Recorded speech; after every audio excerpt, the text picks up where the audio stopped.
La idea del día de hoy, como he venido, como he venido diciéndoles en los últimos meses, es darles a ustedes herramientas para que ustedes generen y sostengan conversaciones con sus clientes. No necesariamente para que ustedes sean el realtor que más sabe de préstamos o de cualquiera de los temas que tocamos, pero sí para que ustedes sean estén lo suficientemente preparados para generar y sostener una conversación interesante con sus clientes que les permita generar credibilidad y generar una relación con estas personas. Entonces, para eso está aquí Ricardo el día de hoy. Como ustedes saben, Ricardo de Home Financing Experts hace parte del equipo de Fortex Realty. Él es una de las personas que más nos ayuda con el tema de los préstamos. Siempre está dispuesto a atender una llamada, a contestar preguntas. Y bueno, nada, un excelente también profesor. Este no es su primer rodeo, ya ha estado con nosotros en varias oportunidades. Y nada, Ricardo, qué grato tenerte aquí hoy. Y nada, hermano, estamos listos para aprender mucho de ti. Bueno, muchas gracias nuevamente. Bueno, ese Ricardo me gusta más que el señor Ricardo. Yo me sentí, dije el miércoles, yo seré el más viejo aquí en esta reunión. Ah, Bueno, no necesariamente. pero sí, con mucho gusto. La idea no es que los realtors salgan expertos en procesar préstamos y en mortgages, pero como lo estás diciendo, Giovanni, que tengan tema de conversación y que indiscutiblemente cuando hablen con los clientes estén al tanto de qué está pasando desde el punto de vista de préstamos en el mercado, porque la gente hoy en día está muy informada y siempre hay mucha información, pero no necesariamente toda la información es veraz. Entonces, las personas pueden tener unas ideas preconcebidas basado en información, en pequeña información que coge de todos lados, de tantas redes sociales, y se generan una idea general pensando ciertas cosas se convierten como unos paradigmas, y siempre es bueno que el realtor sepa aclarar o al menos estar informado de ese tema en particular y poder entrar en un debate y dar la sensación que manejas los temas y que indiscutiblemente tienes que manejarlo.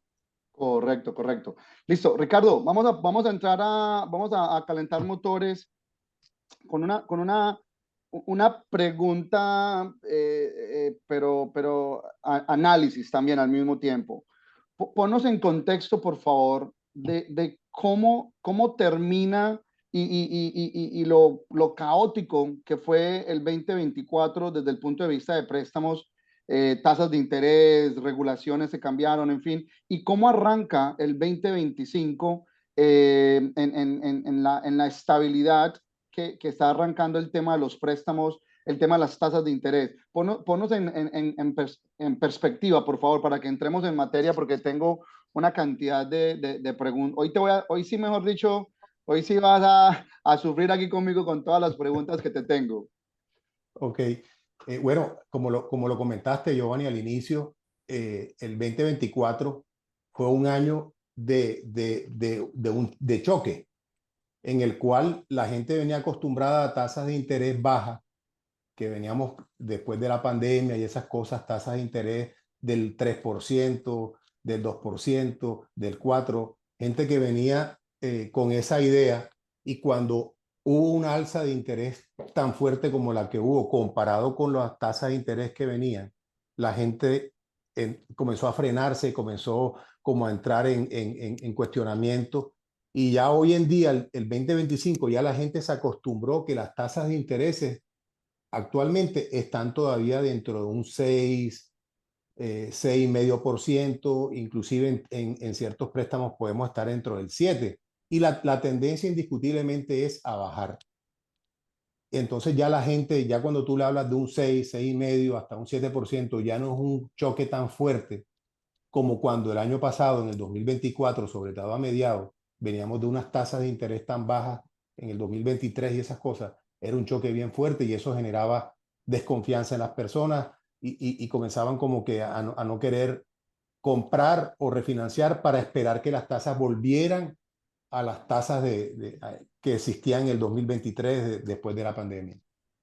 Este O sea que 2025 tú, arrancó con todo, porque o sea tenemos que una cantidad de programas, los bancos están modificando, están ajustando sus guidelines, los programas de tal forma que cada vez más abarcan a más personas para que califiquen. O sea que tú desde el punto de vista de préstamos estás viendo lo mismo que estamos viendo nosotros los realtors, que hay unas conversaciones ya diferentes y con menos estrés por parte de los posibles compradores a la hora de manejar el concepto de la tasa de interés. Totalmente, totalmente. Y hoy en día la gente ya es más consciente de la realidad del mercado, en el cual las tasas de interés ya no están en lo que estaba en la prepandemia, y estamos hablando ya de unas tasas que hay hoy en día que vienen del año pasado, pero la tendencia sí indiscutiblemente es que la Reserva Federal y que continúe con una tendencia a la baja. ¿Qué tanto bajen? Esa siempre es la incógnita, pero la tendencia hasta este momento es que vayan bajando. Ok, perfecto, perfecto. Bueno, Ricardo, aquí hay mucho realtor que es nuevo y hay otros que ya tienen mucha experiencia. Entonces, aunque vamos a hablar un poquito del tema de cómo se precalifica para un préstamo u otro, quisiera ir un poquito más allá, quisiera ir un poquito más allá de que nos expliques, por favor, cuáles, cuáles son esas diferencias esenciales entre el préstamo FHA, el préstamo convencional y el préstamo VA, que son tres de los más comunes, pero no solamente en el tema de la precalificación y que necesitan un crédito diferente o en fin, sino que cuáles pueden ser los pro y los contra de cada uno de estos tres préstamos, porque al final del día, muchas veces los clientes nos preguntan que es que ellos quieren un préstamo que es de cero tasa, de muy poquita down payment, pero muchos no sabemos que, por ejemplo, un convencional con un buen crédito tiene hasta un down payment del 3%, que es inclusive menor que el FHA, ¿cierto? Y que al mismo tiempo el VA, aunque es un préstamo que tiene hasta el 100% del valor del préstamo, también tiene un disbursement fee que es bastante alto. Entonces, más que cómo se califica, ¿puedes por favor hablarnos de los pros y los contras de estos tres tipos de préstamo? Yo te dije que hoy te iba a poner contra la espada y la pared. Bueno, menos mal es martes y no lunes. Pero bueno, eh, indiscutiblemente un préstamo FHA, que son los préstamos gubernamentales, junto con el de VA, que es el de los veteranos, y el del Departamento de Agricultura, son préstamos, al menos por hablarte específicamente del FHA, es un préstamo que trabaja con scores de créditos bajos, tan bajos como 580, inclusive sin score de crédito. Entonces, Que es algo correcto. positivo de esos tres tipos de préstamos, el VA, el FHA y el USDA. Por eso, pero por hablar de FHA en particular, Ah, ok, ok, por hablarte de ese, estaba comentando que esos tres tipos de préstamos son los que llamamos préstamos gubernamentales, ok. en el cual el FHA, el VA de veteranos y el USDA, que es el Departamento de Agricultura, son préstamos respaldados por el gobierno. Entonces, FHA en particular trabaja con scores de crédito, por hablarte de cuándo es más conveniente un tipo de préstamo que otro. Un FHA, las ventajas que tiene es que trabaja con scores de crédito bajos, desde 580, inclusive sin crédito. Pero hay que hacer una diferencia, Giovanni. Una cosa es no tener crédito y otra cosa es tener mal crédito. Entonces, el FHA, una persona que de pronto nunca ha tenido deuda, o de pronto no le ha marcado todavía el score de crédito, podemos trabajar bajo ciertas condiciones, pero es trabajable. O sea, podemos hacer un préstamo. De pronto no va a Ok. ser el préstamo que todo el mundo piensa con el 97% que le van a prestar ni todo, pero sí tiene la oportunidad, después de mostrar líneas alternativas de crédito o algunas cosas, podemos trabajarlo. Entonces, algo importante de FHA es que podemos trabajar con score de créditos tan bajos como 580 e inclusive sin score de crédito. Ok, entonces, wow, Ricardo, excelente comienzo, porque eso a mí me quita entonces el estrés de que mi conversación con mi cliente tenga que girar alrededor del crédito del cliente. Al final del día, para mí es más importante, pudiese ser, te pregunto yo a ti, si mi cliente tiene ahorros y trabajo versus si tiene buen crédito o no, porque tú puedes trabajar con este cliente en generarle un préstamo, de pronto con un poquito más de down payment o algo así, pero mi enfoque no debe de ser ponerle tanto estrés al tema del crédito, ¿ok? Correcto, Giovanni, porque hay una diferencia que yo siempre le comento a los clientes y a muchos realtors que aquí conozco a la gran mayoría, y es que es fácil tener un score de crédito alto con una tarjetica, por así decirlo, de $200 de cupo, que apenas tienes 3 meses o 4 meses de haberla sacado.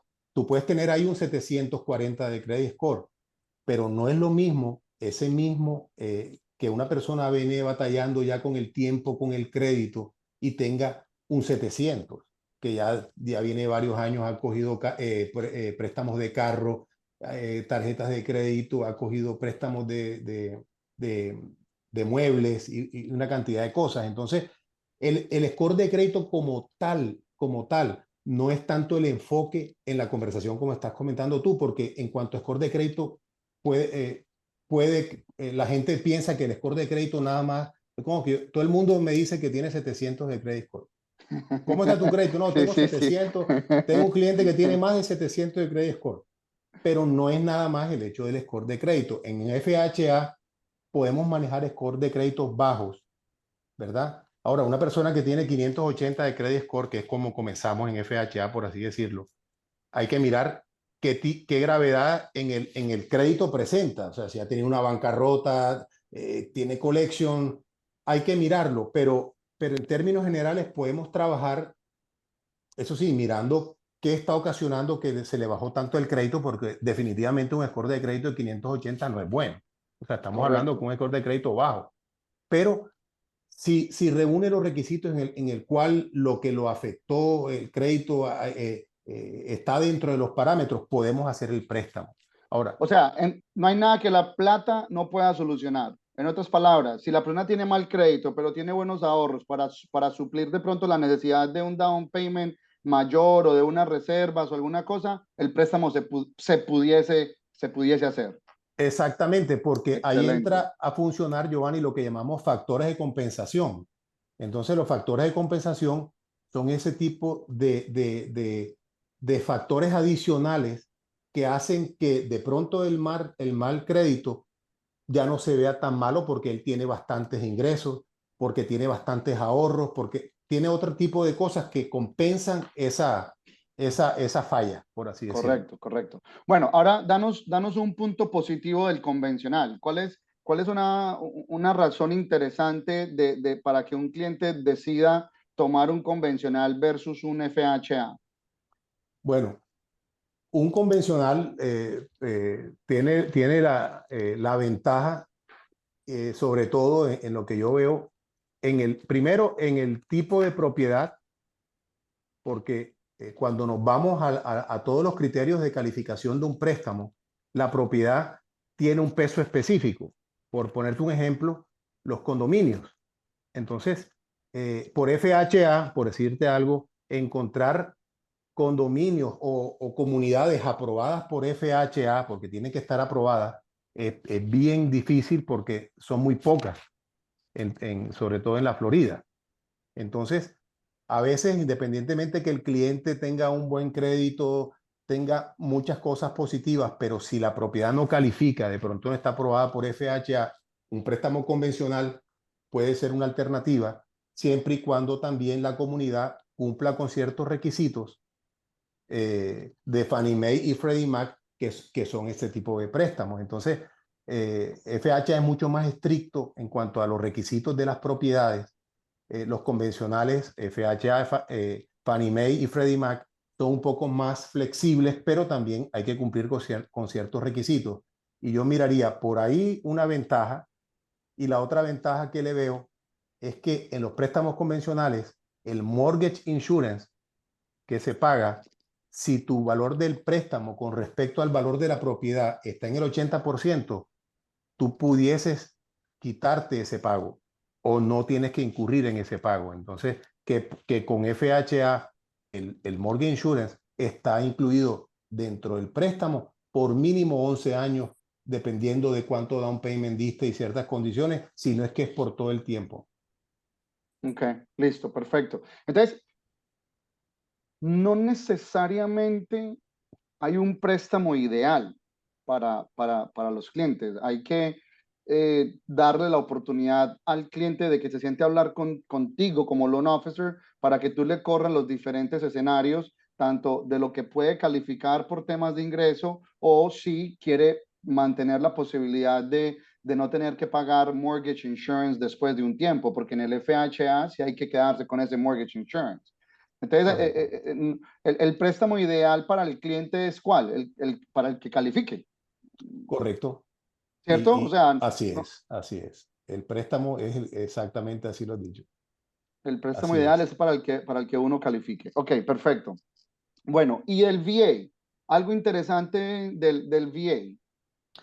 El VA, que es el préstamo para los veteranos, para el personal militar, tanto el activo como la que ya son veteranos, la particularidad es que pueden comprar con 0% de down payment.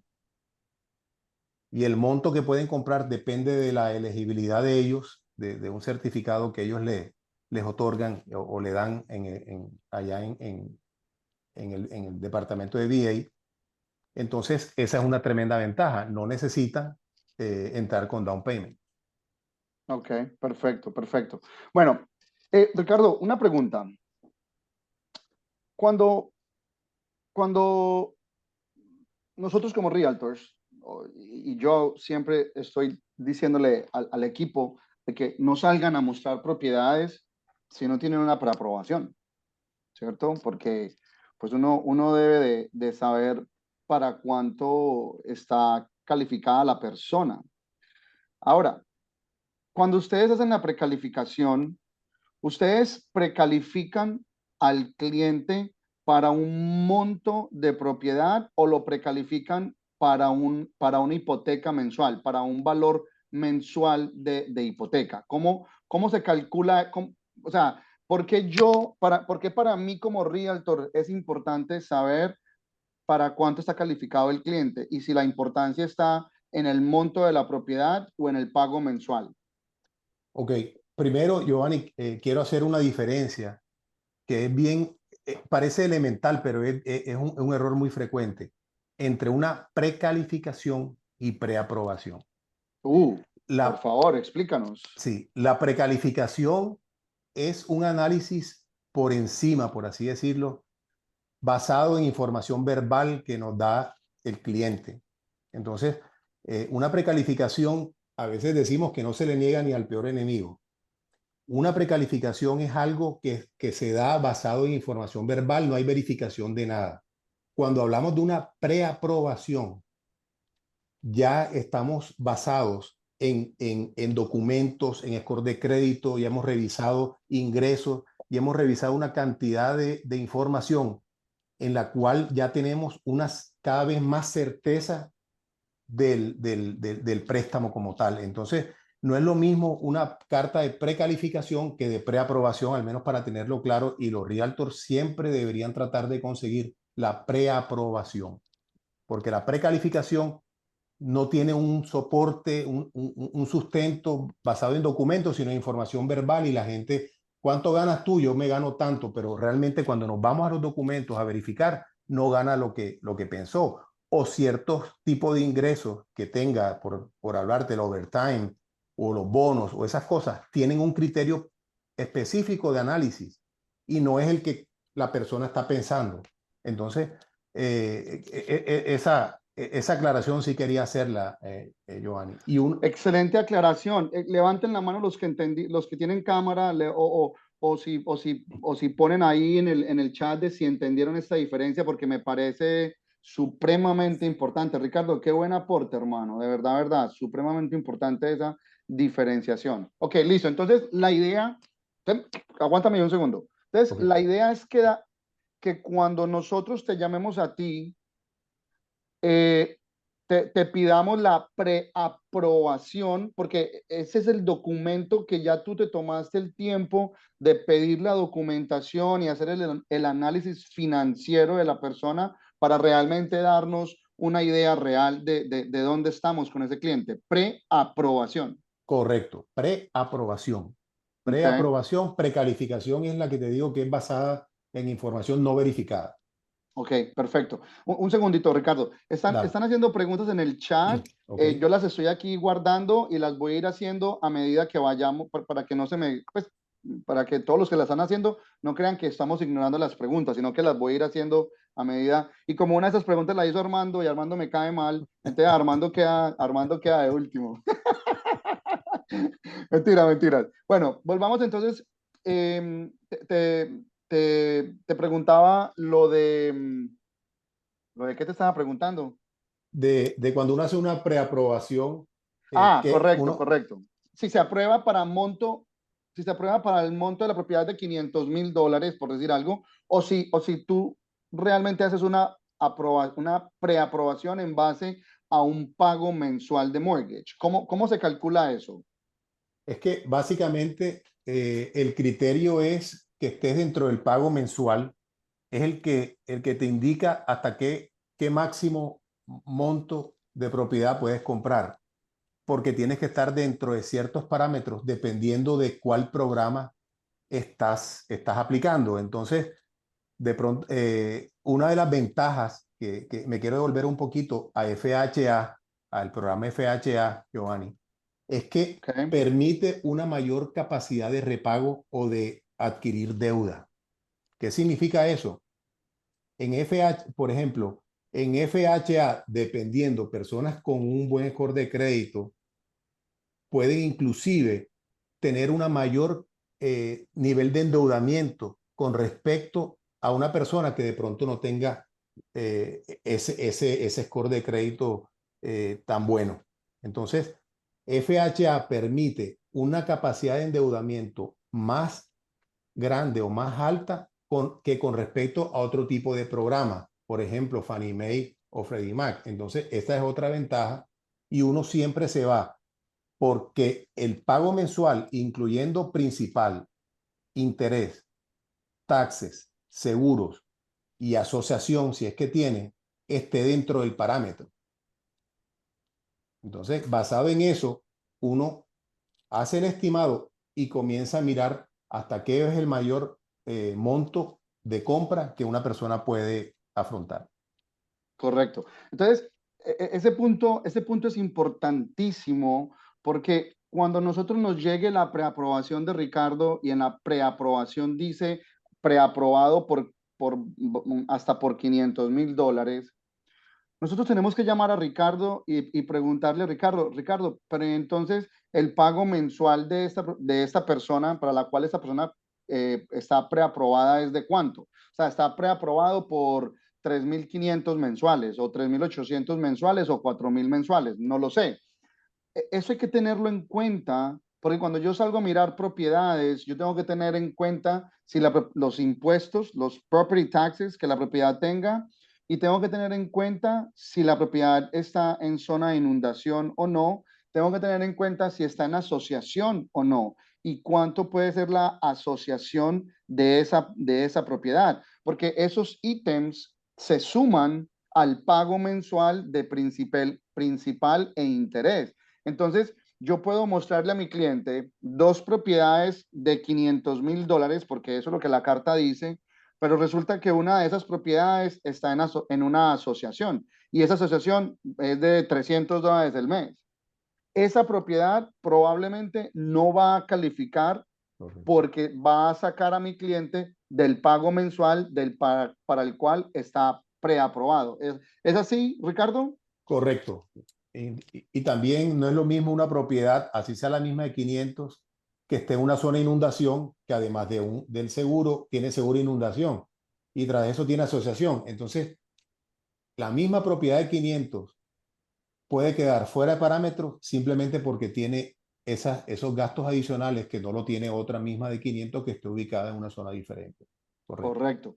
Entonces, mi gente, todos, por favor, pongan atención a esto.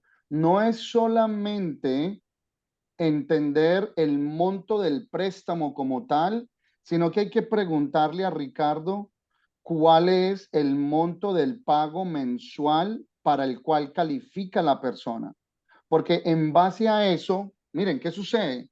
Eso se lo digo por experiencia propia. Casi todos tenemos clientes. Me voy a robar unos segundos aquí, Ricardo. Discúlpame que yo sé que tú eres el profe hoy, pero eh, miren, todos tenemos clientes que están precalificados o preaprobados mejor para un monto X. Vamos a seguir hablando de los 500, pero que quieren una propiedad, quieren un palacio, o sea, quieren algo de mayor valor percibido. Y cuando, entonces empiezan a uno a mandarle los listings que encuentran en Zillow o en Trulia o en Realtor.com. Y entonces lo bombardean a uno. Y pues la verdad que lo bombardeen a uno, bueno, ok, no tiene nada de malo. Pero ¿saben qué es lo malo cuando mi cliente no entiende el proceso? Es de que cree que yo no sé lo que estoy haciendo y de que alguien más sí le va a poder encontrar esa propiedad que mi cliente quiere. Entonces, por eso este punto es tan importante porque yo tengo que tener esa conversación con mi cliente y yo tengo que decirle a Roberto, Roberto, mira, yo sé que tú a tu esposa Analida le quieres dar la casa de sus sueños, pero hermano, o sea, ustedes califican para un pago de $3,800 y las casas que tú me estás las casas que yo te muestro es porque yo ya hice los números, yo me tomé el trabajo de correr los números y mirar que si estuvieran dentro de ese rango de precio, pero lo que tú y tu esposa me están mandando se salen de esos números. Por eso cuando tú te metes a Silo o a Trulia, tú no sabes esta información, pero es importante que tú la sepas. Esto, mi gente, no es un gran conocimiento, eso no es un gran, pero esto es importante manejarlo para poder tener esas conversaciones con mi cliente. Y de nada sirve que yo me esté esforzando al 1000% en brindarle el mejor quote unquote servicio a mi cliente si yo no le estoy dando la información para mantener a mi cliente en tierra. Y mientras que yo no mantenga a mi cliente en tierra, mi cliente va a estar soñando. Y mientras que esté soñando, va a estar siempre desesperadamente buscando por otros métodos encontrar a esa persona que les entregue ese sueño. Y eso lo que acarrea es más competencia, el que no me firmen el Exclusive Buyers Agreement, el que no quieran salir conmigo después de un par de días, en fin. Entonces, mi gente, vuelve y juega. Esto no es gran información, pero es información importante que ustedes tienen que manejar y conversaciones necesarias que tienen que tener con sus clientes. ¿Listo? Ok, voy a hacer voy a hacer un paréntesis aquí, que había una pregunta interesante que hicieron ahorita, lo de los programas de asistencia al down payment, o en inglés el DPA program. Ricardo, en 2 minuticos, explícanos porfa qué es un DPA y cómo cada condado o el estado mismo tiene sus propios programas. El DPA se llama Down Payment Assistance. Son programas creados para ayudar a los compradores o con parte de los gastos de cierre o con parte del down payment. Es importante siempre dejar claro, Giovanni, que para comprar una propiedad se necesita plata, porque vienen muchas personas pensando que con un DPA o un Down Payment Assistance no necesitan tener plata.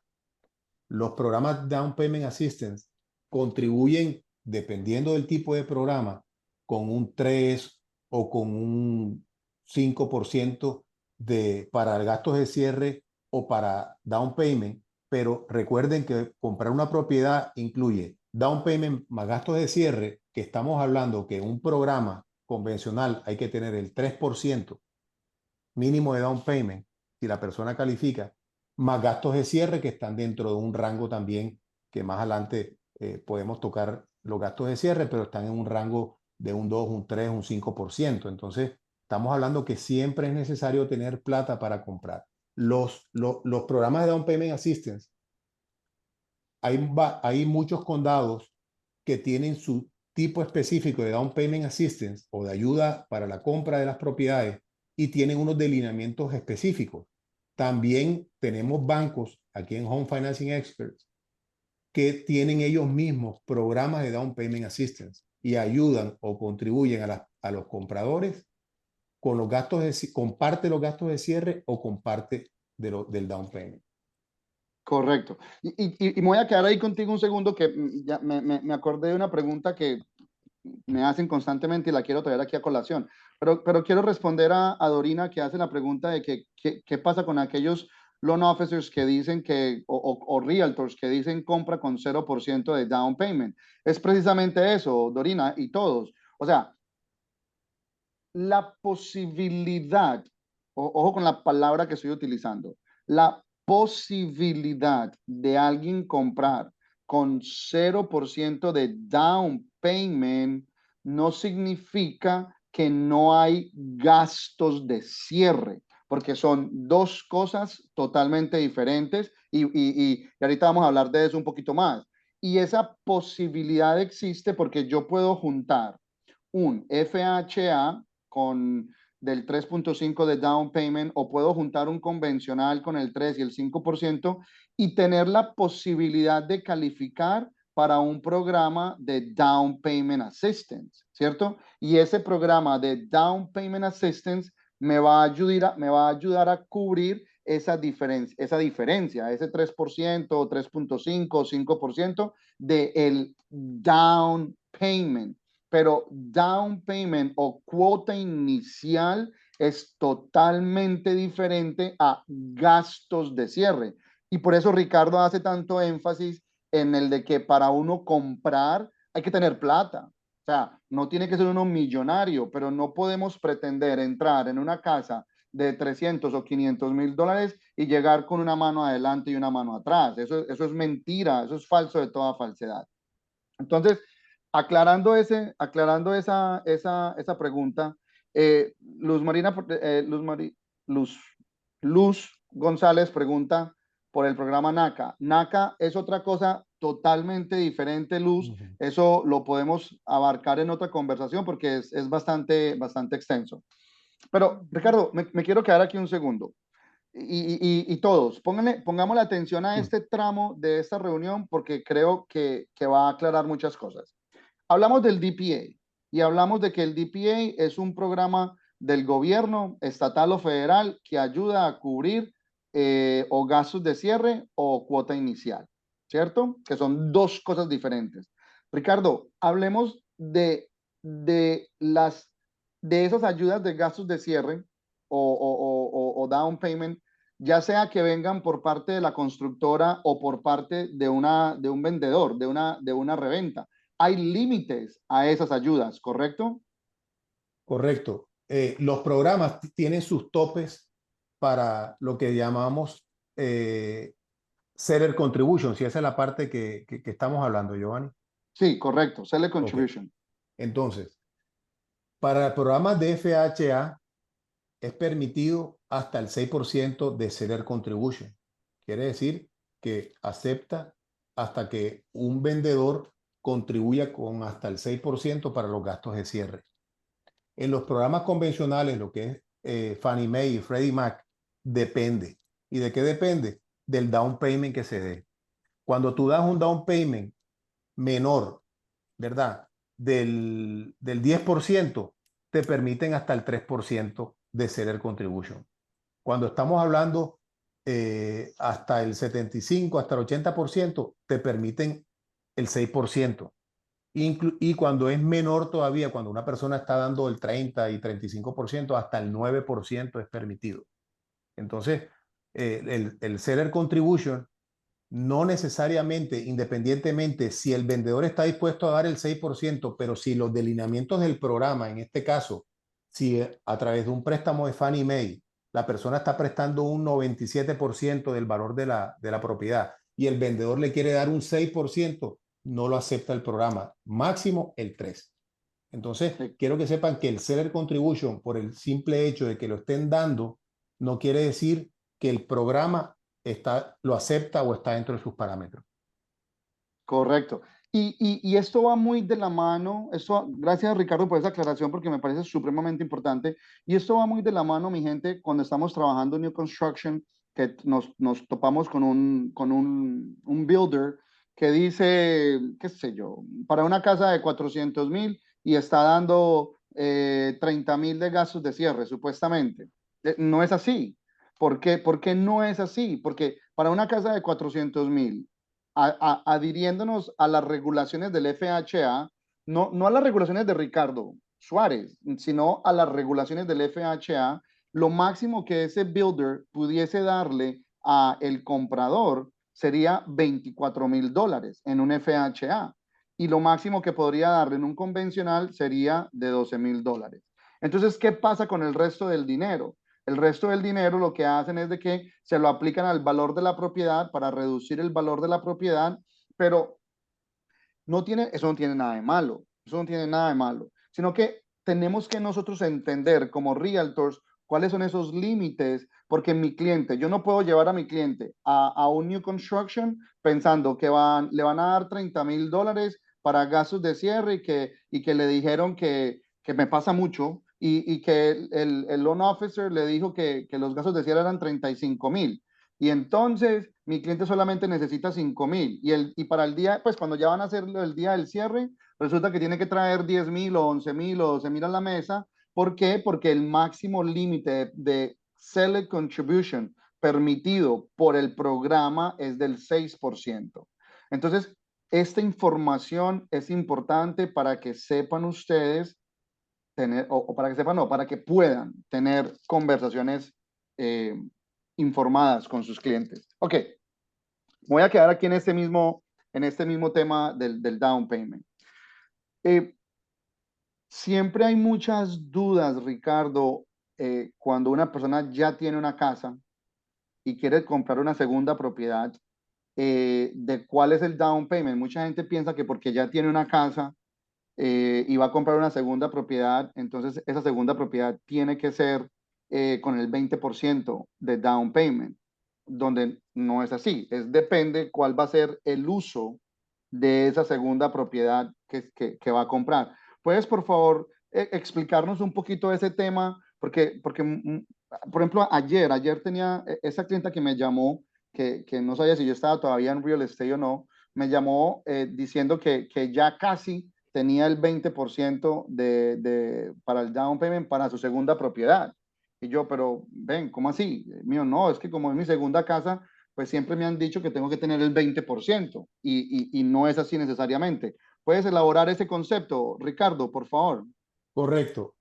El uso o el destino que va a tener la propiedad tiene una incidencia directa con el tipo de préstamo que esté aplicando. Entonces, si una persona va a comprar una segunda casa, pero resulta que esa segunda casa o propiedad es una residencia o una propiedad en la cual se va a mudar y va a vivirla, ya sea porque en la primera que estaba viviendo se quedó pequeña, le creció la familia, o lo contrario, ya los hijos crecieron y se fueron y se están reduciendo. Tiene que haber una razón lógica por la cual una persona se esté moviendo de una propiedad a otra. Aplican todas las condiciones como una compra de una residencia principal, que pudiera tener acceso al 97% en un préstamo de Fannie Mae y Freddie Mac o al 96.5% en un FHA, por así decirlo. O sea, el uso de la propiedad determina el préstamo. Ahora, si la propiedad que está comprando indiscutiblemente es una propiedad de inversión, entonces ahí sí aplica la lógica del 20% si nos estamos metiendo, el 20 o 25% si nos estamos metiendo a través de un préstamo convencional, pero hay programas alternos para propiedades de inversión que requieren menos down payment, que no son ni préstamos convencionales sino son préstamos que podemos tocarlo más adelante, Giovanni, que se llama non-QM. Entonces, ahí se ha creado todo un portafolio, todo un abanico de préstamos para diferentes situaciones y diferentes tipos de propiedades, en las cuales no necesariamente un 20% es la norma, sino es posible que sea un 15%. Entonces, dependiendo del tipo de préstamo. Entonces, puede ser verdad como puede no serlo. Por eso es que digo, hay mucha información flotando en el aire y las personas van cogiendo pedacitos de información que la asumen como una realidad absoluta. Y resulta que en Correcto. cuestión de préstamos, cada, cada cuestión es muy particular. No es como comprar un par de zapatos que una talla le queda a todo el mundo, sino que Correcto, correcto. depende específicamente de la situación de cada persona. Les voy a contar la historia completa para que miren el por qué traje eso a colación el día de hoy, porque me pasó hace menos de 10 horas, bueno, 10 horas no más, porque eso fue ayer como a las 6 de la tarde. Ella me llama, ya decidimos que que sí sigo siendo realtor, afortunadamente. Entonces me dice, bueno, Giovanni, es que ya casi completo el 20% para comprar mi propiedad, porque quiero seguir invirtiendo. Entonces, la conversación empieza con la palabra o con el concepto de invertir. Y yo le dije, ah, bueno, ella se llama Sonia. Yo, Sonia, pero entonces tú vas a invertir, o sea, ¿quieres seguir invirtiendo, comprar una segunda casa, pero vas a vivir en ella o es que la vas a comprar para rentarla? Entonces ella me dijo, no, no, no. Lo que pasa es que yo me quiero ir de donde estoy porque me quiero ir para una casa más pequeña, pero que tenga o lago o piscina. Pues que tenga como acceso a un canal o que tenga acceso a un lago o que tenga piscina y yo la que tengo la voy a rentar. Entonces, yo no me quedé, yo no cerré los ojos y hice fuerza porque iba a ser una propiedad de inversión. No, yo pregunté cuál iba a ser el uso de la propiedad y cuando ella me cuenta cuál va a ser el uso de la propiedad, inmediatamente sé que no necesita el 20%, sino que con el 5 o con el 10 o con el 15, dependiendo pues como a donde quiere ella que le queden los pagos, ella califica. Y adivinen qué, ella ya tiene el 15%.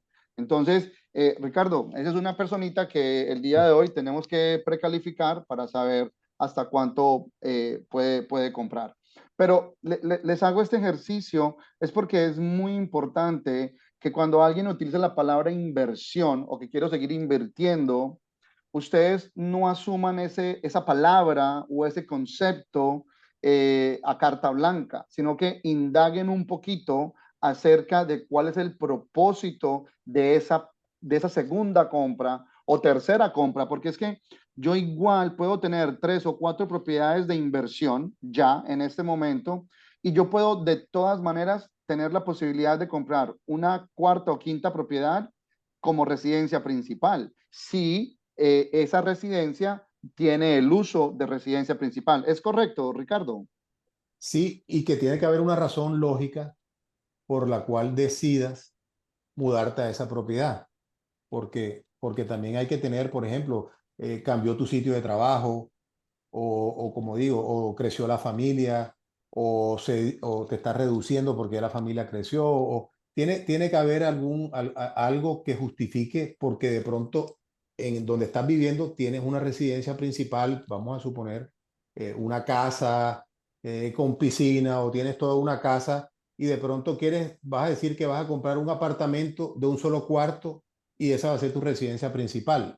Entonces tiene que haber una relación lógica del por qué te estás mudando de una casa que de pronto, según todos los estándares, tienes todo el confort y tienes todo, de pronto para una propiedad de un solo cuarto y vas a decir que vas a vivir ahí. Tiene que haber una razón lógica para que el banco te procese eso como tu residencia principal, pero porque no tiene a veces mucho sentido en pasar de una casa, por así decirte una casa, pero puede ser un townhouse o la propiedad que estás viviendo, a pasar a otra, tiene que haber una razón del por qué para utilizar todos los beneficios de residencia principal a cual puedes tener acceso.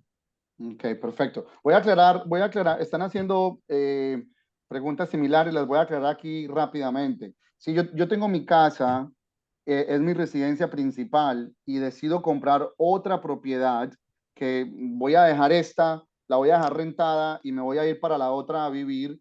el préstamo de esta que tengo en este momento no tiene que cambiar, no hay que tocarlo, no hay que mirarlo, no hay que hacerle absolutamente nada, nada, nada, nada, nada. Yo sigo haciendo mi pago de la hipoteca común y corriente y me voy para la otra propiedad. Ya el tema de la renta que reciba y todo eso, pues hay que declarar los impuestos si lo quieren hacer o si no, no. Eso ya es decisión de cada uno, pero el préstamo como tal no hay que hacerle nada. Ahora, si yo hoy tengo mi casa, tengo mi apartamento, lo que sea, y me voy a ir a comprar otra propiedad a la cual me voy a ir a vivir. Y en efecto me voy, pero después de 2 o 3 meses me aburrí por lo que sea y me quiero devolver o quiero dejar esa rentada e ir a pagar renta en otra parte porque me cambió el trabajo, no hay ningún problema. La, la, el sistema financiero trabaja desde parte del beneficio de la buena fe. ¿Cierto? Y lo que se requiere es que haya buena fe a la hora de hacer el préstamo. Y si yo hice el préstamo porque me iba a ir a vivir, pero mi situación personal, familiar, laboral, en fin, cambió, no tengo ningún problema en irme, en cambiarme de propiedad y dejarla rentada. El punto es de que yo no puedo hacer eso adrede, porque ahí ya hay fraude. Me hago entender. Entonces, si hay buena fe y se puede demostrar, la buena fe se demuestra, eso se puede demostrar. Si el banco requiere información adicional, todo eso se puede demostrar. Entonces, ahí respondí las preguntas de Joel, de Isa, de Omar, de Orfelina, que era más o menos como lo mismo, de qué pasaba con ese préstamo inicial y qué pasaba si compraba una segunda casa y después me iba de todas maneras. Bueno, Ricardo, Eh, Giovanni, ¿puedo agregar algo de pronto sí, sí, a claro, ese claro que punto? sí, claro que Y sí, es claro que que sí. hoy en día hay tantos diferentes opciones de préstamos que inclusive hay préstamos para comprar propiedades de inversión que no tienen en cuenta los ingresos de las personas, sino el flujo de caja o la renta que genera esa propiedad para el préstamo. Entonces, quiero que sepa que a veces no es necesario tratar como tratar de meter De un file por sacudir el donde, sistema. exacto, de meternos por donde no es, si hay una cantidad de opciones para el tipo de compra o de situación específica de los compradores. O sea, Okay, entonces, como te excelente. digo, hay préstamos en los cuales no necesitamos verificar ingresos de las personas. No necesito declaración de impuestos, nada más necesito saber el ingreso de la renta de esa propiedad para compararlo con el pago de la hipoteca o del mortgage que va a tener. Y entonces, ese es el parámetro. Así es, Entonces, así es. es como a veces no es necesario forzar las cosas y meternos por donde, porque la gente siempre piensa, entonces mi esposa no, como mi esposa no está en este préstamo, entonces ella va a comprar ya también como compradora por primera persona y comienzan a inventarse una cantidad de, de caminos que indiscutiblemente de pronto hace unos 20 años, 10 años, hace un tiempo no había la diversificación de programas que tenemos hoy en día. Hoy en día tenemos una cantidad de programas para situaciones muy particulares en la cual lo que yo siempre le digo a las personas, casi todas las personas pueden comprar y si de pronto no es el momento ahora, que no estén preparadas ahora, las organizamos, las ponemos en un camino para que en un corto plazo o largo plazo ya califiquen para comprar. Pero uno Así siempre es. puede encontrar el camino correcto para hacer el tipo de préstamo adecuado. Excelente. Ricardo, ¿cuántos FHAs puedes tener tú? Uno, Un solo uno solo, FHA. Esa sí, respuesta es sí. para Ariel, que pregunta si ya tengo un FHA en mi casa, ¿puedo comprar otra con un FHA? No, la respuesta es no. Uno puede tener un solo FHA activo, pero hay una excepción a esa regla, Ricardo, si no estoy mal, ¿no? Si la compra es a más de 100 millas, Por pudiera, eso, tendría que reunir los requisitos de la propiedad, pero a grandes rasgos, los préstamos FHA es para residencia primaria. O sea, correcto, que a diferencia de los préstamos de Fannie Mae y Freddie Mac, que sí permite propiedades de inversión. correcto. Otra pregunta, Ricardo, que me están haciendo aquí. Si para tú poder contabilizar el ingreso de una renta, de alguna propiedad que yo tenga rentada. O sea, yo tengo una propiedad ya rentada, ¿cierto? Para tú poder utilizar ese ingreso de esa renta, yo tengo que declarar esa renta en mis impuestos o yo puedo simplemente mostrando los bank statements de que me pagan la renta puede ser suficiente para que me cuenten ese ingreso. Bueno, tienes que declararlo, Hay que declararlo indiscutiblemente, exacto, tienes que en los declararlo, impuestos. correcto. Me ha pasado o ha pasado que entonces las personas también, cuando declaras ese ingreso de renta de esa propiedad, le metes una cantidad de gastos y la pones hasta negativa. Eso de pronto te está beneficiando en esa situación particular para tu declaración de impuestos, pero para utilizar después ese ingreso de renta de esa propiedad, si ya tú declaraste aquí pérdidas y todo, cómo a menos que sea algo muy específico, que incurriste en algún gasto que no es recurrente en la propiedad, sino que de pronto tuviste que cambiarle el aire acondicionado o de pronto hubo un gasto inesperado que hizo que quedaras negativo. Pero en términos generales, tiene que haber coherencia con la información que se maneje. Ahora, Correcto.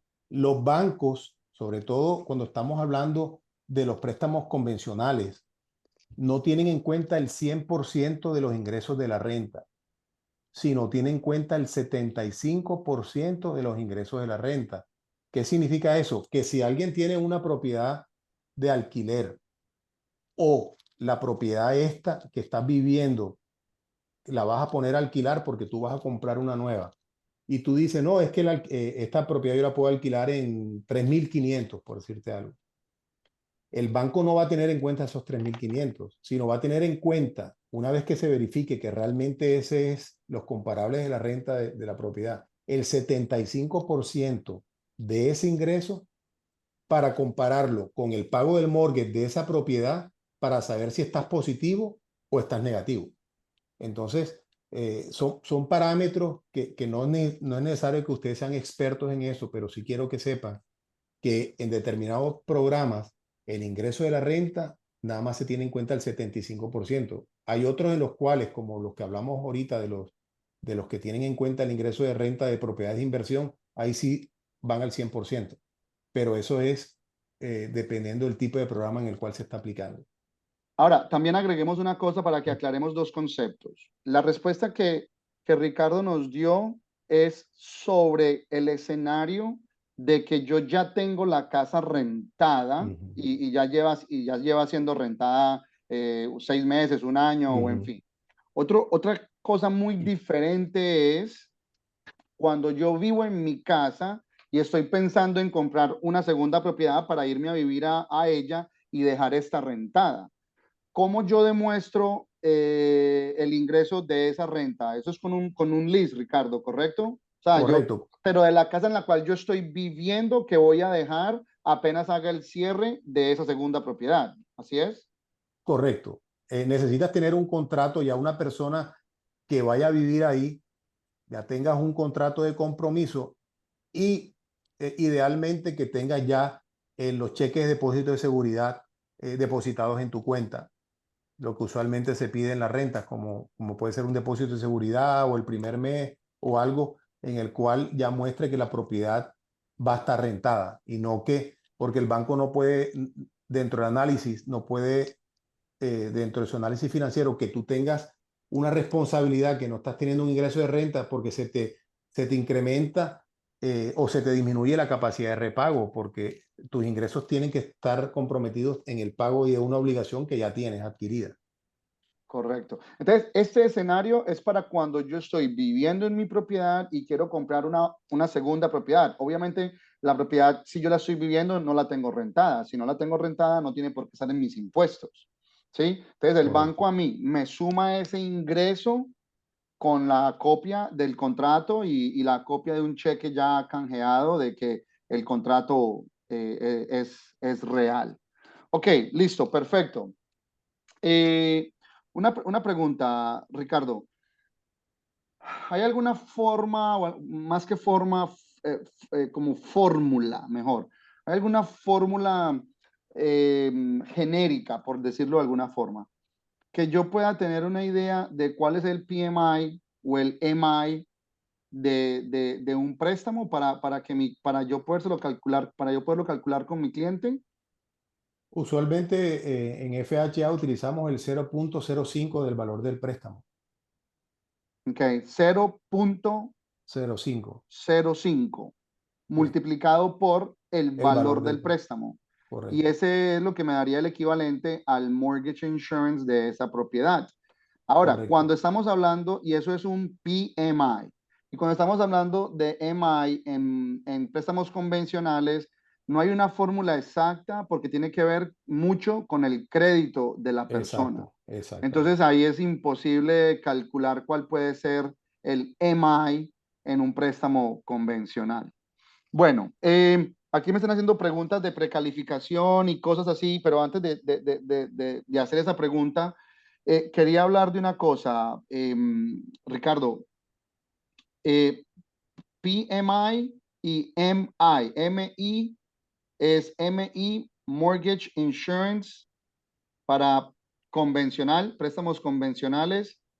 PMI, Principal Mortgage Insurance, para préstamos FHA. Ok, Ricardo, hay un préstamo, y esto es porque tengo un cliente que quiere, tiene un presupuesto más o menos para el sector donde quiere comprar, pero el cliente está buscando una casa completamente remodelada. Y cuando buscamos la casa completamente remodelada, se nos sale del presupuesto. Entonces, yo sé que eso nos pasa a muchos y quería que a grandes rasgos nos puedas explicar acerca del préstamo 203K y desde tu punto de vista, cómo ese préstamo nos puede a nosotros ayudar a poder cerrar negociaciones con clientes que están siendo un poquito exigentes en los acabados de la propiedad o en fin. Y para qué, y si califica, y si ese préstamo puede ser con FHA, lo cual yo sé que sí, o también con convencional, para que nos expliques un poquito eso, por favor, que yo sé que es algo que la mayoría de los que están aquí presentes no lo han escuchado. Bueno, básicamente los préstamos 203K son para FHA o son exclusivamente de FHA, lo cual implica que la propiedad tiene que ser residencia principal o ese es su uso que va a ser. Y hay hay como dos divisiones. Está uno que se llama el Limited, que son para cantidades de remodelación menor de $75,000. Entonces, ¿qué significa eso? Que te prestan para la compra de la propiedad y también para que hagan los arreglos necesarios menores de $75,000. Y la conveniencia es que en un solo préstamo tienes todo. Y en un solo cierre y es relativamente fácil o es relativamente sencillo con los requisitos y tienes que calificar con un score de crédito, con un down payment que tienes que tener. O sea, hay que hacer todo un análisis muy parecido y mirar cuáles son los arreglos que hay que hacer.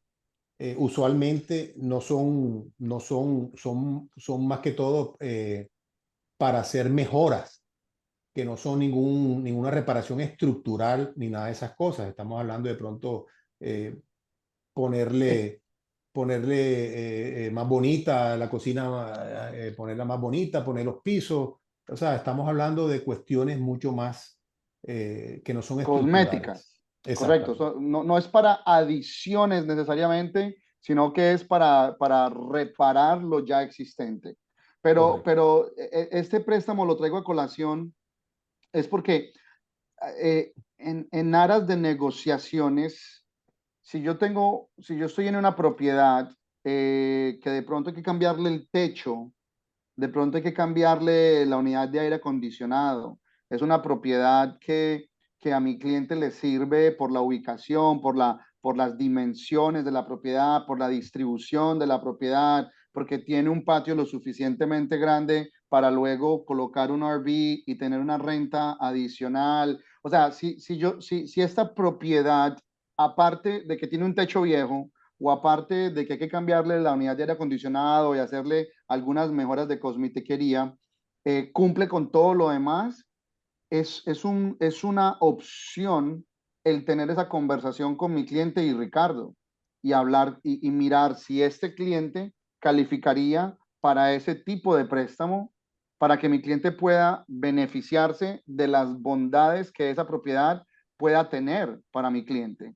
Por eso lo traigo a colación, porque vuelve y juega. Todo esto es el cómo tener conversaciones con mis clientes para generar credibilidad y para generar confianza en mi cliente. Entonces, si alguien más quiere saber un poquito más de eso, pues ya pueden llamar a Ricardo, pero quería por lo menos traerlo a colación para que les quede ahí la dudita de cómo yo puedo utilizar este préstamo para aumentar mis ventas, indiscutiblemente. Bueno, vamos a hablar un poquito de qué hora son. Son las 11:09. Nos quedan 10 minuticos más. O terminamos. ¿Quién se quiere ir? Levante la mano que se quiere ir. ¿No? ¿Todos se quieren quedar? Ah, bueno. Ok, quedémonos 10 minuticos. Ricardo, hablemos en términos de precalificación de la documentación necesaria o de los requisitos necesarios para uno calificar para un préstamo hipotecario, en términos generales. Ya después, cuando alguien tenga un cliente, te llamará y te preguntará en más detalle, pero en términos generales, ¿cuáles son como esos 3 o 4 o 5 puntos que tú digas que hay que trabajar o hay que tener presentes a la hora de trabajar un cliente para la preaprobación contigo? Indiscutiblemente, lo que es la información de ingresos, entonces iríamos con declaración de impuestos de los 2 últimos años y comprobantes de pago o pay stubs de los últimos 30 días. Eso sería una de las grandes ramas de información. Segundo, el crédito, porque como lo comentamos inicialmente, una persona que diga que tiene 700 de crédito, no necesariamente esos 700, ese crédito tenga la sustancia o tenga, uno cuando está revisando crédito, además de estar revisando eh, scores, también revisa cuántas líneas de crédito tiene la persona, qué antigüedad tienen, cuáles son los montos, y una cantidad de información adicional, si tiene collection, no tiene collection, si tiene algunas cuentas, de pronto ha tenido pagos tarde. Entonces, el crédito también hace parte de lo importante. Y aquí quiero de pronto detenerme un poco, Giovanni, que las personas siempre están con el miedo de que no se quieren correr el crédito que porque les baja el score de crédito. Y yo quiero que sepan que, ¿verdad? Porque eso puede que sea verdad siempre y cuando las personas estén corriendo el crédito de una manera repetitiva. O sea, si estamos hablando que una persona aplica para un préstamo ahora hipotecario y uno se corre el crédito y entonces aplicó también para comprar un carro y aplicó también por una tarjeta de crédito y fue donde otro mortgage y también le corrieron el crédito. O sea, correrse el crédito repetitivamente afecta, adicionalmente de que también afecta cualquier cambio en el patrón de pago que él trae en su comportamiento típico del crédito. Si la persona está subiendo su nivel de endeudamiento, indiscutiblemente le va a afectar el crédito. Entonces, si ya juntamos que se anda corriendo el crédito y tras eso la tarjeta que antes la tenía en un balance de 1.000, la tiene en 2.000, entonces ya comienzas a sumar una cantidad de cosas que le comienzan a afectar el crédito. Pero, pero si una persona está realmente comprometida en comprar una propiedad o en refinanciar, si es el caso, necesita correrse el crédito en algún momento. Y eso no hay forma de evitarlo. Podemos dilatarlo, podemos basarnos en información que él nos dé, podemos mirar muchas cosas, pero en algún punto tiene que hacerlo. Y si la persona está comprometida, es algo que tiene que hacerlo. O sea, no hay forma de que lleguemos a una preaprobación sin realmente estar mirando la realidad de un, Yo, de un crédito. yo quiero hacer mucho énfasis en este punto que tú estás tocando, Ricardo, porque para mí es fundamental. Miren, en mis veintitantos de años de trasegar en esa carrera como realtor y de trabajar con equipos de realtors, hay una constante y es la siguiente. Cuando una persona dice que quiere comprar, pero no se deja correr el crédito, no es de que no quiera comprar, pero seguramente no está listo para comprar. No hay ninguna razón lógica para una persona que esté lista y disponible para comprar, el no dejarse correr el crédito, si realmente está interesado en comprar, ¿cierto? Entonces, o si está listo para comprar. Cuando una persona no se quiere dejar correr el crédito para que Ricardo le haga la preaprobación, es porque hay dudas o hay respuestas o hay respuestas que hay que solucionar o hay preguntas a las cuales hay que darle respuesta a ese cliente para que acceda a hacer el proceso completo. Eso se los digo a todos ustedes, mi gente, porque yo no quiero que ustedes sean los peleles de ese cliente que está inseguro o no tiene los ahorros. Es que, es que caras vemos, corazones no sabemos. Y mucha gente llega a hablar donde mí con ínfulas de que tiene mucho dinero, de que tiene el dinero ahorrado, de que gana mucho dinero, o que tiene muy buen crédito, y en fin, y que está listo para comprar, porque quiere mirar qué es lo que hay y quiere seguir soñando. Y no necesariamente están listos y disponibles. En inglés es ready and able. Listos es de que tienen el crédito, tienen el trabajo y tienen los ahorros. Y disponibles es de que realmente lo van a hacer.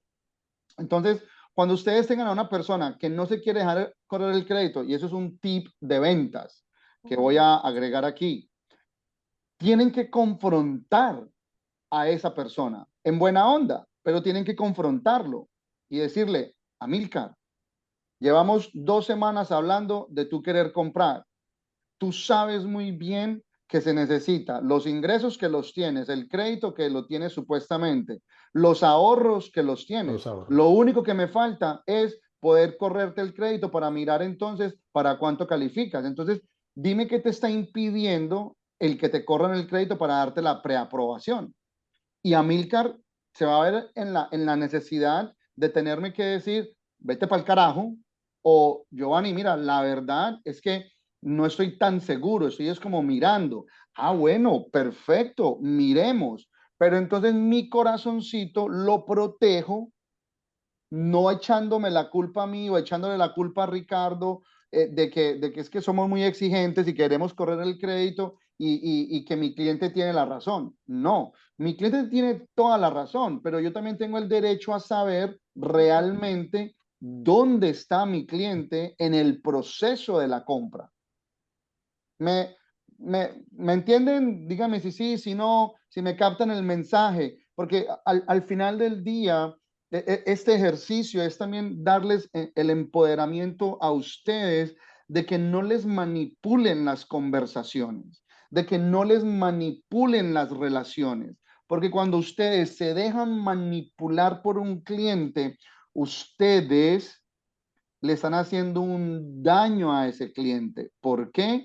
Porque están dejando que una persona que no sabe de real estate tome las decisiones de los ritmos o de los pasos que hay que hacer para poder comprar la propiedad. Entonces, ustedes tienen que controlar la conversación con ese cliente, para bien o para mal. A mí, Amilcar me dice, no, Giovanni, la verdad, yo no estoy tan seguro de que quiera comprar ya porque Adina, me di cuenta mágicamente, me di cuenta que es que estoy bajo contrato de arriendo por 6 meses más y me tienen 2 meses de depósito y yo no quiero perder esa plata. Amilcar, nos tomamos un café y bailamos cumbayá, no tengo ningún problema, yo le sigo mandando propiedades, lo sigo llamando, entonces Amilcar, ¿sabes qué? Tienes toda la razón, esperemos 2 o 3 meses más antes de retomar el proceso de la compra. Pero no me cojas a mí de pendejo a correr, a mostrarte propiedades, y tú llamándome todo exigente, cuando tú mismo no estás listo para comprar. ¿Me entienden ese escenario, chicos? Sí, Perfecto. ok, Y Giovanni, excelente. también para aclarar una cosita, una vez que uno le corre el crédito a las personas, ese reporte de crédito es válido por 90 días. Entonces, ¿qué pasa? No hay que volverles a correr el crédito otra vez ni nada. Es simplemente se corrió y durante todo el proceso de compra, de precalificación, nos sirve ese mismo reporte de crédito. O sea, Okay. no es como cuando, porque las personas que nunca han estado en una compra, una propiedad, normalmente lo más común que una persona haya comprado es un carro. Y cuando vas a un dealer de carro, si tú te descuidas, te pueden correr el crédito con 10 diferentes bancos al mismo tiempo. Entonces, ¿qué pasa? A veces las personas tienen de pronto esa idea preconcebida de que se le van a correr el crédito un poco de veces o alguna cosa. No, es una sola vez que se corre el crédito. No Excelente. son varias corridas, es una sola vez se corre el crédito y basado en eso hacemos la preaprobación. Así es, así es. Alguien por aquí preguntaba de que si se está comprando un lote, que si puede ser financiado, tiene que ser comprado en efectivo. Ariel, y para todos, el tema de los lotes es una clase aparte, pero en términos generales, si el lote es de menos de $100,000, es bien difícil conseguir financiamiento. Si los lotes son de 150, 200, $250,000, dependiendo lo que se esté colocando de cuota inicial, sí se pueden conseguir financiamiento para esa compra. Pero lo dejo ahí porque eso es un tema aparte. Ricardo, hacen una pregunta aquí que me encanta, me encanta, me encanta. Y es de que cuando alguien salió de bancarrota o está todavía en bancarrota, esa persona al cuánto tiempo o cómo podría calificar esa persona para un préstamo, ya sea FHA o convencional. Bueno, dependiendo del tipo de bancarrota, se requieren 4 años, cuando normalmente son 4 años después del discharge, que es lo que llaman, que es cuando ya recibe el descargo las personas.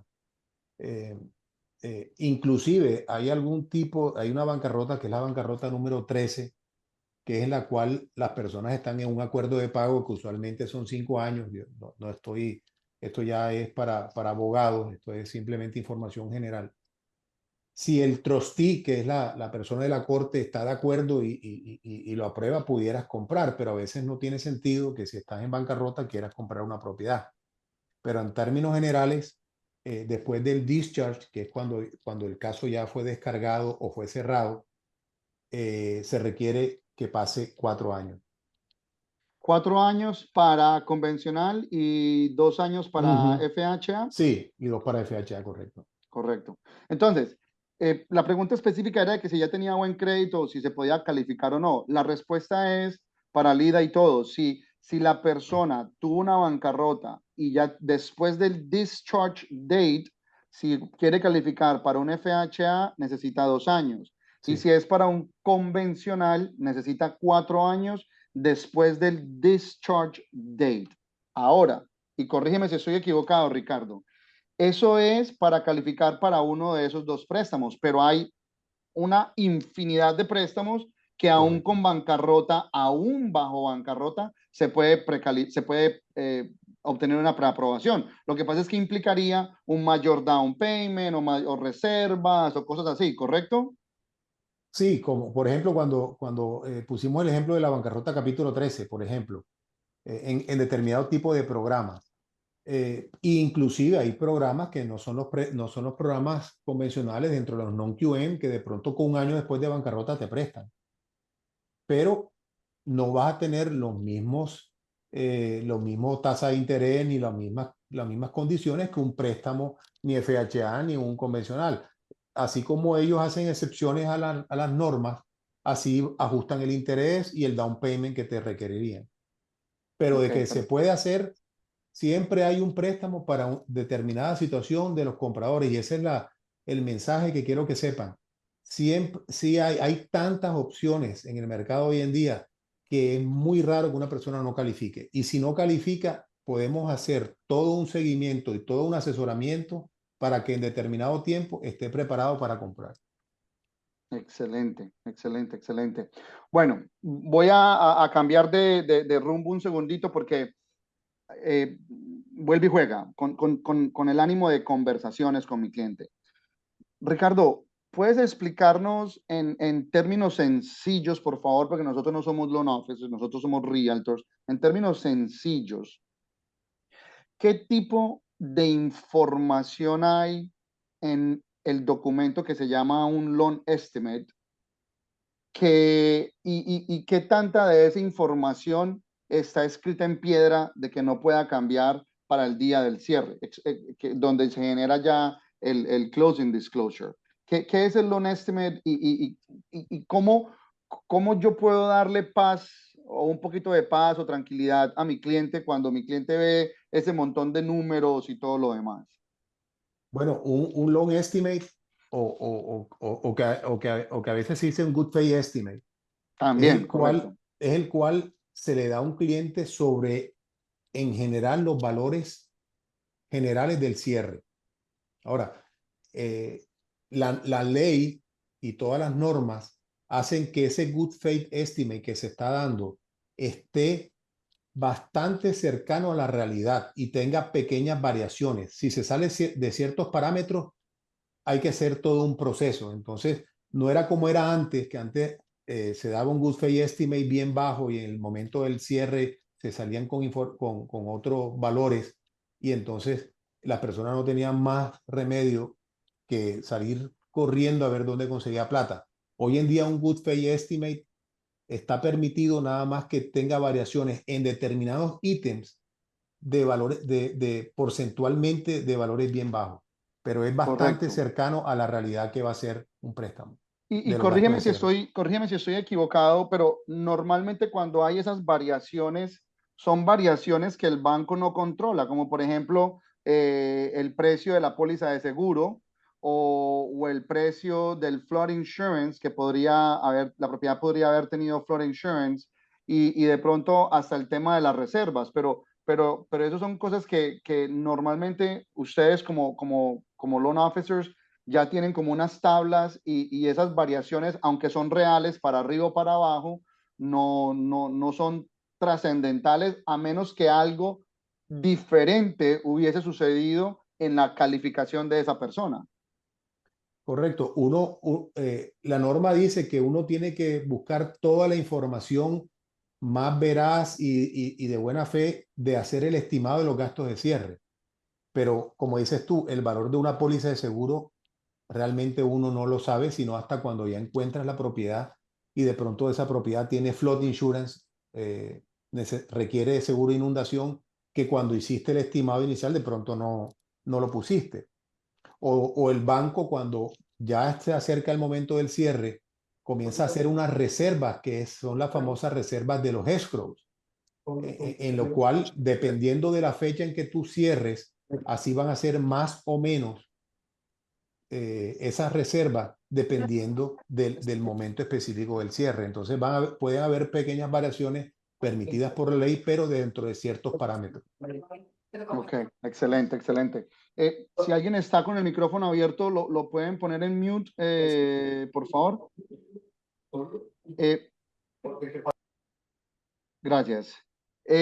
Ok, una pregunta, Ricardo. No, yo sé, y ya vamos a terminar, yo sé que no hay forma de eh, tener exacto cuáles pueden ser los costos de cierre de una transacción. Pero en tu experiencia para un negocio aquí en la Florida, porque obviamente los gastos de cierre son influenciados por los seguros y todo lo demás, ¿cuál puede ser el porcentaje de gastos de cierre en relación al valor de la propiedad? ¿2%, 3%, 4, 5? ¿Cuánto puede ser un promedio? Estamos hablando que el rango está alrededor del 2 al 5%. Del 2 al 5%. Normalmente el rango, pero no podemos ser exactos, por eso uno da como ese rango tan alto, porque va a depender de muchas cosas. Correcto, sí, porque De, me imagino que es el 2% de si no hay ningún préstamo de por medio. Y, exactamente, si la persona está comprando en efectivo, porque hay muchos ítems que se puede ahorrar, pero si va a través de un préstamo y todas las cosas, está el appraisal, hay que mandarlo, que de pronto una persona que compre cash no requiere hacer un appraisal o un avalúo de la propiedad. Correcto, Queda a su discreción. En cambio, correcto, cuando hay correcto. a través de un préstamo, hay ciertos gastos que se tienen que incurrir y uno de esos es el appraisal o el avalúo, el seguro del título, en el cual te está garantizando que, que la propiedad, si llegase a tener algún defecto de título, está asegurando tanto al banco y si tienes un owner's policy, te asegura a ti también. Pero mínimo el banco requiere su póliza que le garantice que el título de la propiedad está bien. Que de pronto una persona que compre cash no requiere esa parte de la póliza, sino nada más la póliza que lo asegura a él. Entonces, por eso hablamos del 2 a un 5, pero muchas veces cuando ya se mete las reservas, los escrows, es posible que de pronto esos escrows incluyan un poco más, inflen un poco más el valor de los gastos de cierre, que esa cuenta escrow es una cuenta a favor de uno, no es un gasto como tal, porque a la larga los taxes y el seguro es obligación del comprador que lo tiene que pagar. Lo que pasa es que el banco muchas veces te va haciendo una reserva para que cuando llegue el momento de renovar esa póliza o de pagar los taxes, no te toque a ti sacar la plata del bolsillo, sino que ya hubo durante todo el año un aprovisionamiento de tal forma que ya está toda la plata lista y se pagan los taxes y el seguro. Así es, así es. Bueno, vamos a hacer una cosa. Estamos muy animados, gracias a Dios, y siguen haciendo preguntas y preguntas, pero no quiero tampoco abusar del tiempo con todos ustedes. Hay dos preguntas en el chat con las cuales quiero cerrar. Ricardo, danos por favor tu información. ¿Cómo te podemos contactar? Ok, mi teléfono es el 954-588-0532. 954-588-0532. Excelente. ¿Soltero o casado, Ricardo? Bueno, la casada es mi mujer. Ah, ok, ok, ok, ok, ok, No, ok. mentira, casado. Ay, no, ese chiste, bórrenlo. Bórrenlo. Ese hay que editarlo, Sí, por editar. favor, Delete, delete, esto delete. ya sí. Bueno, vamos a terminar con esas dos preguntas que son muy sensibles y quiero sacarlas aquí, pero ya saben, si tienen más preguntas, ya todos tienen el teléfono de Ricardo, llámenlo, es evidente que Ricardo sabe lo que está haciendo, sabe del tema y creo que es muy bueno a la hora de explicar. Ok, pregunta número uno, Ricardo, de las últimas dos que te voy a hacer este día. Y eso nos pasa a todos como realtors, en especial cuando somos realtors nuevos, que de pronto estamos haciendo nuestra primera transacción o segunda transacción y tenemos mucho estrés con el cierre. ¿Al cuánto tiempo, en términos de horas o de días, en cuánto tiempo antes del cierre, antes de la fecha del cierre, le va a llegar a mi cliente los números finales del cierre, de los gastos totales y todo eso? Normalmente, ¿qué tiene que suceder para que mi cliente reciba ese final CD? Bueno, una vez que se somete un préstamo al banco, se cumplen varias etapas. Y una de ellas es que se reciben los documentos y entra a lo que se llama el underwriter, que es que entra al departamento del banco que revisa que todos los documentos y verifica la información de esos documentos y que realmente el comprador cumpla con los requisitos del programa. El underwriter, una vez que revisa los documentos, pone algo que se llama una aprobación con condiciones. ¿Qué significa eso? Que depende de lo que encuentre, dice, mira, a este contrato le falta un adendum. Necesito una póliza de seguro de tanto. Necesito el último pay stop de esta persona. Comienzan a ver unas condiciones. Entonces, el préstamo está aprobado con condiciones.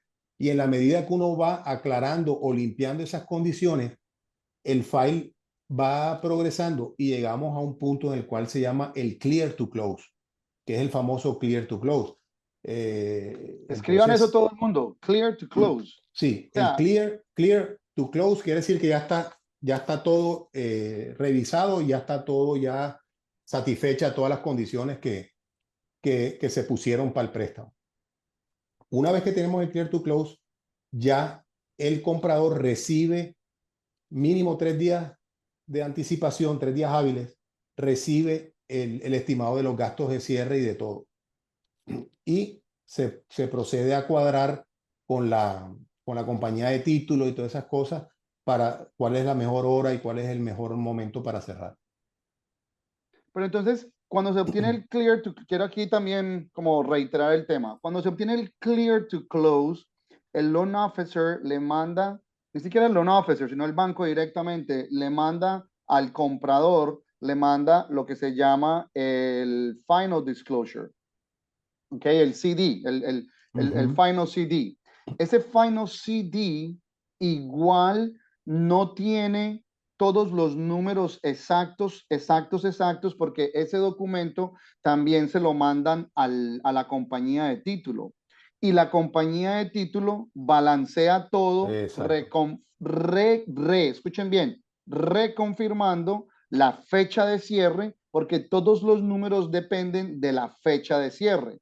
Entonces, la compañía de título reconfirma todo, lo balancea ese documento y se lo devuelve al banco y ya se lo devuelve también a el comprador cuando ahí ya se tienen los números finales. Ahora, yo sé como realtor que el estrés en el cual nos ponemos nosotros en los últimos 3, 4 días antes del cierre es muy intenso, pero hay una cosa que no podemos cambiar y es de que en la mayoría de las veces, en el 99% de las veces, el comprador y yo como su representante no voy a recibir ese final CD, sino la tarde anterior del cierre y en muchos casos el mismo día del cierre por la mañana. Eso no hay cómo cambiarlo. De que puede, por un milagro de Dios, que un día antes completamente, 2 días antes completamente, se tengan los números, puede. Pero en el 99% de las oportunidades, ese final CD me lo van a dar a mí, o a mi cliente mejor, la tarde anterior del cierre o el día o el mismo día del cierre por la mañana. Y eso aplica a cualquier préstamo de casas nuevas, usadas, para programas de inversión, para compradores internacionales, para second home, investment property, para lo que sea. El proceso del préstamo es exactamente el mismo. Entonces, quería tocar ese tema ahí. Y la última pregunta, Ricardo, para ya terminar el día de hoy.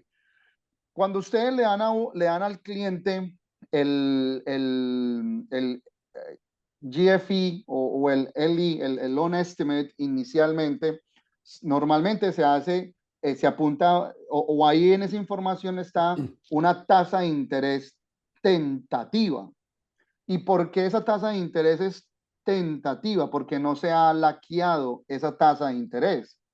Y esa tasa de interés no se ha laqueado porque el préstamo no se ha procesado ni se ha hecho el avalúo de la propiedad. Entonces, la pregunta es la siguiente. Esa tasa de interés que aparece en ese loan estimate inicial, ¿es normalmente la misma tasa de interés con la que termina el préstamo o casi siempre esa tasa de interés puede cambiar? Bueno, normalmente, al menos que haya algún acontecimiento muy específico, debería inclusive ser mejor, porque normalmente uno trata de poner como que el peor escenario posible o irme, o al menos mi forma de trabajar, yo Eso siempre te iba a decir trato yo, tu forma de de trabajar, eres sí, precavido y cuando tú cotizas los números, tú los cotizas en el peor escenario posible como para estar prevenido, porque al final del día normalmente la tasa de interés va a ser un poquitico menor. correcto, porque están sujetos a las fluctuaciones del mercado y uno más o menos, como está manejando la información, sabe si va a venir o la tendencia es a la baja, a menos que uno se entere con anticipación de algún acontecimiento en particular y entonces uno bloquea la tasa de interés en algún punto para evitar una fluctuación hacia arriba que de pronto uno pronostica que va a pasar por algo del mercado. Pero si no, lo ideal es dejarla fluctuar porque yo siempre le digo a las personas que las tasas de interés son como las olas del mar. Todos los días suben un poquito, bajan un poquito dentro de un Un rango. movimiento normal, de un rango normal armónico, a menos que pase algún pico de alguna cosa. Pero entonces podemos coger una tasa de interés justo cuando está la ola un poquito abajo. Y Okay. es lo ideal tratar de bloquearlo en el momento que uno considera que está más oportuno.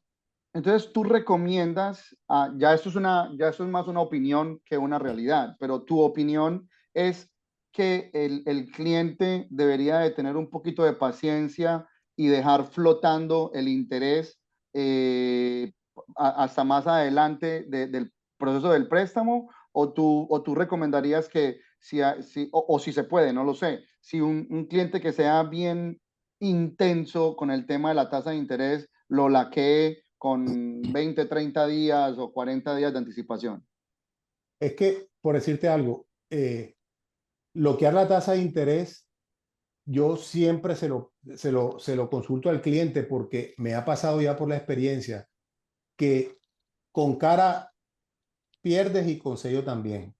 Si tú bloqueas una tasa de interés con 30 días de anticipación o 45 días de anticipación, ¿verdad?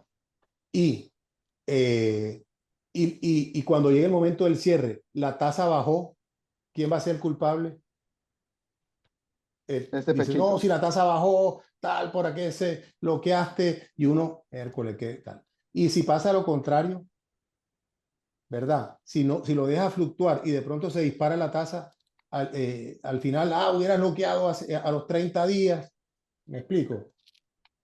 Correcto. ¿Aló? Sí, Entonces, a veces ese es ejemplo, complejo, a veces es bien correcto. complejo el... Ese ejemplo, mi gente, eso va para todos. No hay un camino certero o un camino sin espinas a la hora de tomar una decisión de cuándo y cómo laquear la tasa de interés.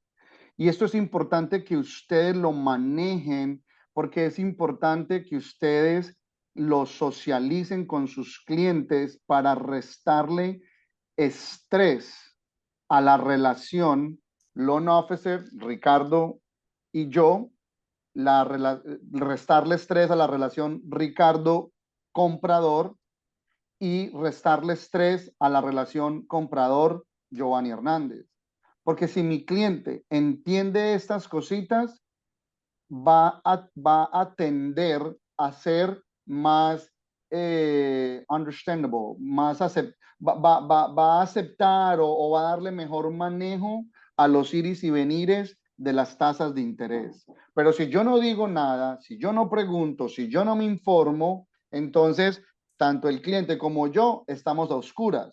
Y cuando uno está a oscuras, ¿qué tiene uno? Un estrés increíble. Y en medio de ese estrés, uno ni ve, ni oye, ni entiende. Entonces, era importante socializar estos conceptos porque son muy importantes a la hora de yo poder tener relaciones, tener conversaciones con mis clientes para poder generar confianza y buena relación, empatía con mis clientes. Ricardo, no te quiero desgastar porque quiero que te vuelvas otra vez, entonces no quiero desgastarte con tantas preguntas, quiero dejar la puerta abierta a que vuelvas.